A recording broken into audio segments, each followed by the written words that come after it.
Matej is working on Pixel Academy, and today he is showing you his still life editor. Yes, finally moving forward, 2 new gameplay features for Pixel Art Academy, which is a point-and-click adventure, text adventure for learning how to draw. Here we are in the art studio at Retronator headquarters. Here's the art studio. Last time you remember, maybe I was talking about the art gallery and how I'm doing this kind of stuff. But yeah, so right now we're up in the art studio. Let's take a look at these artworks first, just so you see what I'm talking about. So here this is the art studio. This is where non-traditional, non-pixel art artworks are made, because even though the game is called Pixel Art Academy, you will be able to learn all the other kinds of stuff of art as well. So there's a bunch of different artworks all around that you can see from other artists. And then here in the middle, this is, as any good art studio, it has this sort of a still life area where budding artists draw fruit from life. And so I really want to have this sort of a reference. I want to have this sort of an editor for creating these kind of scenes for still life. And so yeah, I've been working on an editor like that. It looks nothing like what you saw right now, but it's just a start. I've been working on it for, I don't know, a week or two. So here's, let me look again. So here is the still life stand.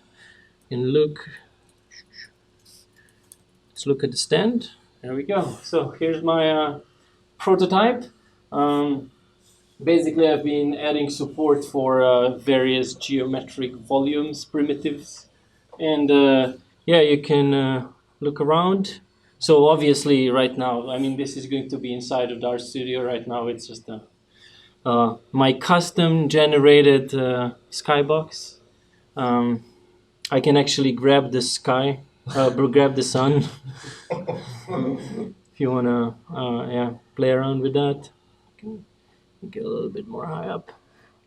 Yeah, so here are the supported primitives, and then you can like grab them around and kind of make a scene if they don't go away.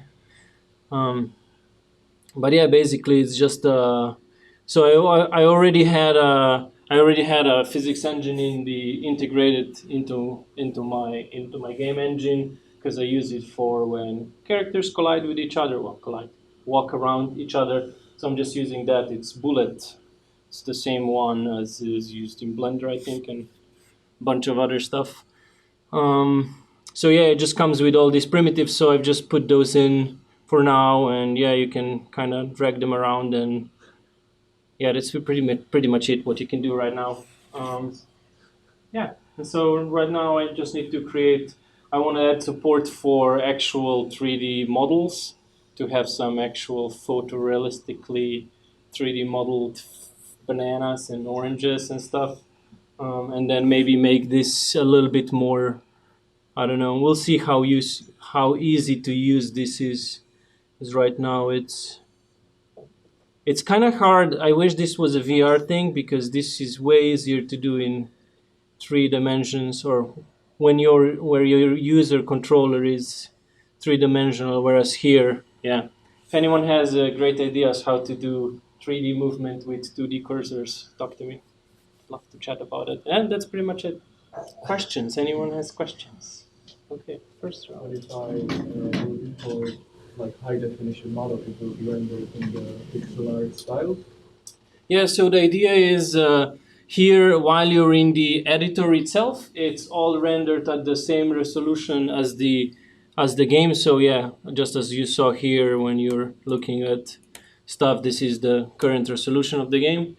But then when you are going to use your, then you will basically be able to make a photorealistic reference. So it'll actually render at full resolution, so that you don't have the pixelized abstraction. So right now, well, I don't have it open up in this build, but yeah, eventually what will happen is I want to create some sort of on like a draw painting easel that's going to be across half of the screen, and then on the right you will see this scene. And but it will not be pixelized in that case. It will not be pixelized, so that you can then decide how you want to do it on your own. And you had another question? So what we're seeing right now is the same engine that you developed, like with all the illumination. No, that's a good, very good question.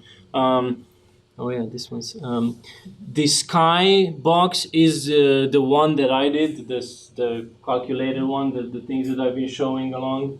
But the shading on the items is actually just the built-in built-in PBR material that's built into 3JS. Just because I didn't have time to put my own stuff in, and my stuff also doesn't run in real time yet, so I would have to modify it. But yeah, today basically I spent most of the time just getting the dynamically calculated color of the sun and of the sky, so that yeah, when I do this, that it actually changes the built-in lights to the correct values. But yeah, this is like so convoluted. Later on, I'm just gonna have my own shader that reads this stuff out of my own calculations. Also, I don't know what's up with Bullet, but the cylinder is very unstable. It's like it has a life of its own. Sunset. Come back. It's alive. I think because the pivot is not in the middle. Yeah, I don't know. It's a happy little cylinder. Anyway, thank you very much.